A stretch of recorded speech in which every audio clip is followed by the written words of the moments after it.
Nah, selanjutnya saya akan eh, mencoba membreakdown bagaimana cara saya mengikuti saham yang downtrend pendek. Ini salah satu transaksi saya di BBHI pada hari Selasa 14 September 2021. Saya melakukan 2 kali transaksi di sini pada jam 9.35, 47 dan 9.42, 38. Nah, di sini triknya adalah kita lihat nih, time frame 1 menit dan time frame 5 menitan. Biasanya kan saya menggunakannya time frame 5 menitan. Nah, tapi time frame 1 menitan ini saya eh, lampirkan di sini untuk menjelaskan kepada teman-teman. Nah, di sini kita lihat 935 otomatis kan itu candle ke-7. 1, 2, 3, 4, 5, 6. Nah, saat dia early downtrend. Nah, di sini perlu diperhatikan. Kan saya pernah bilang, kalau kita tuh jangan masuk ke saham yang downtrend. Tapi bisa di wait and see kalau memang dia potensial. BBHI ini salah satunya. Dia itu sebelumnya pernah arah berhari-hari, sekitar 3 hari. Dan ini pas hari ketiganya. Dan pada hari itu, pada saat itu 935, dia mengalami penurunan yang tajam dari titik tertingginya dalam 1 hari. Makanya di situ saya udah wait and see di menu stock order untuk melakukan pembelian. Makanya di sini di 4080. Nah, perhatikan di sini, saya price-nya itu pengen belinya di 4080, tapi down price-nya itu di 4060. Nah, di sini poinnya adalah kalau mau beli saham yang memang sedang downtrend pendek, itu kita usahakan belinya jangan di benar-benar pas harganya diem. Nah, biasanya di sini harga diem itu cepat ke HK-nya. Makanya saya antri belinya di harga 4080 supaya bisa dapat harga antara 4080 sampai 4060. Nah, di situ waktu itu harganya itu agak nge-stuck di 4050, makanya di situ saya ngeliat, oh ini ada kesempatan. Nah, ya udah di situ saya masuk tuh di harga 4080, tapi ternyata saya dapat di 4060. Ya udah, sisanya tinggal saya tunggu aja sampai seberapa jauh dia kuat naik di situ. Nah, begitu. Nah, ini 935 berarti ada di sekitar sini nih. Nih, di candle yang ini yang membentuk hammer merah. Itu kan 4050 tuh paling rendah. Saya dapat di 4060, terus naik sekitar 4120, 4130. Di situ saya jual langsung. Karena kalau ngikutin saham yang downtrend pendek itu mesti cepet-cepet jualnya, seperti itu. Nah, untuk yang tembakan kedua biasa sama aja kayak tembakan pertama tadi. Itu saya mencoba antri di sekitar harga itu 942, berarti di sekitar sini nih. Nah, di sini nih. Di sini dua candle ini.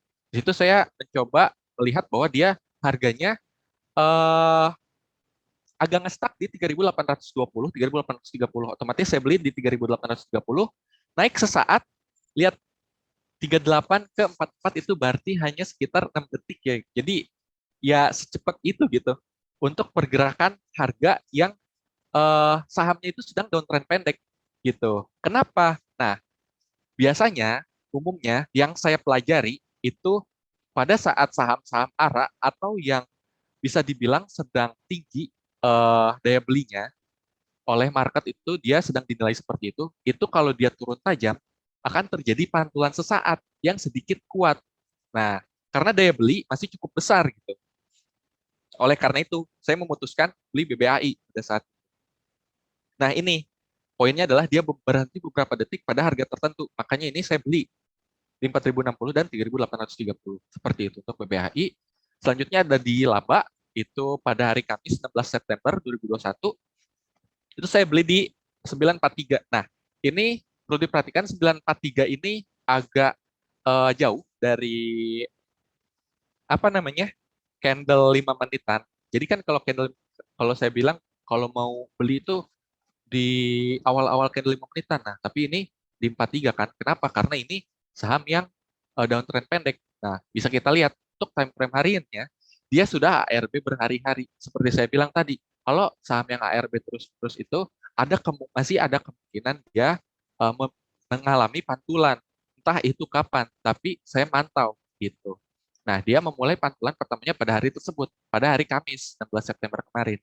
Dan pada saat saya ngecek di 943 ini, ternyata dia sedang mengalami penurunan yang tajam dari titik tertingginya dalam 1 hari. Lihat, dari 352 ke 306 itu kan cukup signifikan ya, turunnya hampir 40-an poin gitu. Nah, makanya di sini saya menilainya bahwa setiap saham-saham yang sedang turun tajam dari harga tertingginya itu pasti memiliki pantulan terlebih dahulu untuk eh, isi isi bahan bakar lah, seperti itu istilah. Nah, akan terjadi pantulan sesaat yang sedikit kuat dan berhenti beberapa detik pada harga tertentu, seperti yang sudah saya jelaskan tadi. Makanya tadi saya beli di 306 pada 943. Nah, bisa dilihat di time frame 1 menit bahwa pas 943 nih di sini nih 304 kan harga terendahnya dia turun. Nah, di situ saya udah bisa melihat oh 304 nggak kejebol.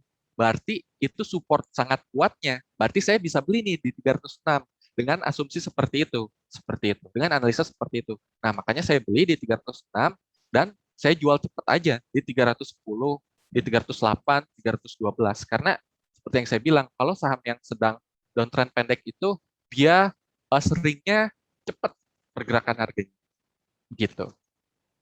Dan yang terakhir saham itu yang saya transaksikan di hari Jumat 17 September kemarin, ini merupakan saham yang sedang ARA 2 hari sebelumnya. Jadi pas hari Rabu dan hari Kamis itu. Terus ini sedang ARA.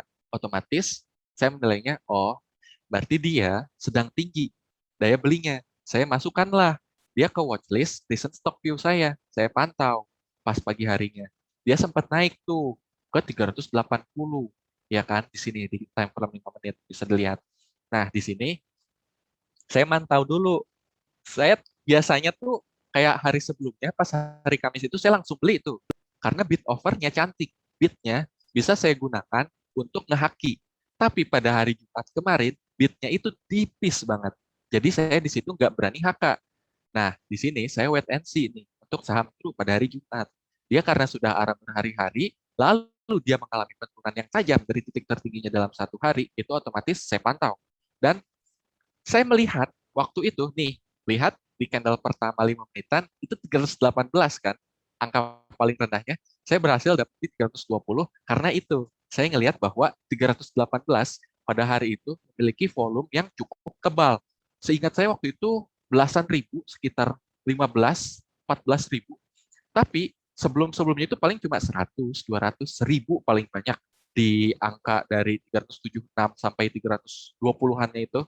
Makanya saya nggak berani beli itu pas awal-awal, nggak berani langsung HK. Saya wait and see dulu. Makanya di situ saya ngeliat, oh 318, pada saat guyuran pertama, dia nggak tembus. Langsung aja saya sikat di 320, saya antre.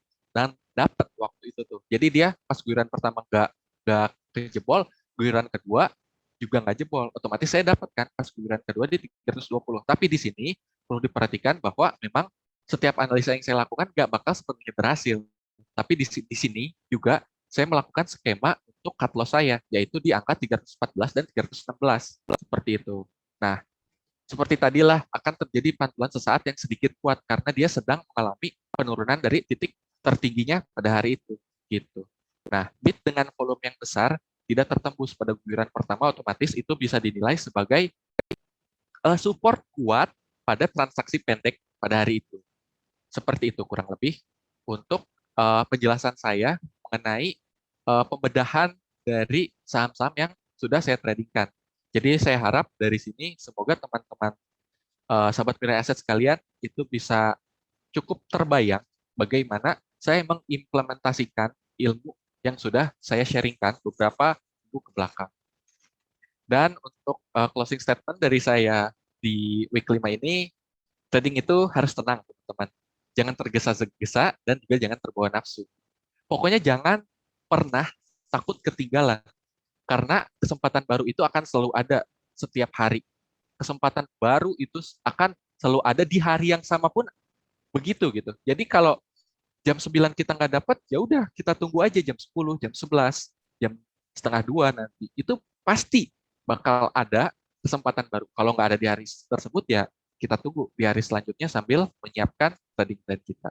Seperti itu. Terima kasih.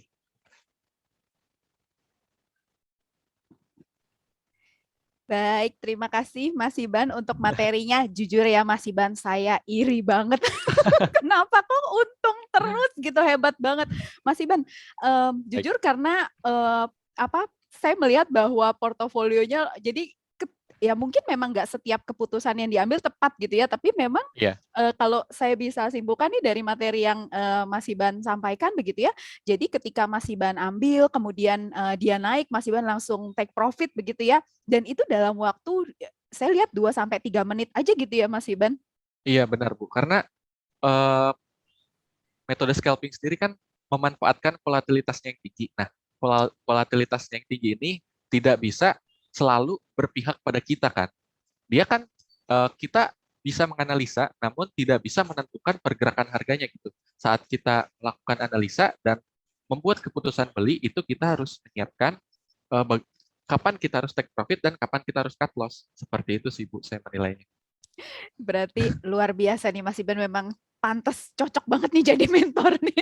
Mas Iban nanya dong, kalau Baik misalnya Bu. nih ya, kan kadang kalau yang Mas Iban contohkan memang kan dalam 2-3 menit kemudian harga bergerak. Tapi Ya, banyak juga kasus dan yang banyak juga saya alami adalah ketika kita mulai masuk kemudian harganya nggak bergerak-bergerak nih. ya, Syukur nggak turun. Kalau nggak benar. bergerak-bergerak dalam 2 menit, 5 menit kan biasa kita udah mulai bosan ya, kok ini nggak Iya, bergerak-gerak gitu ya. Nah kalau Mas Iban sendiri biasanya seperti langkah yang diambil kalau misalnya harga sahamnya nggak kemana-mana gimana? baik.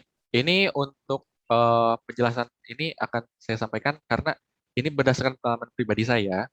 Kalau saya membeli suatu saham itu, saya usahakan yang memang volatilitasnya tinggi, Bu.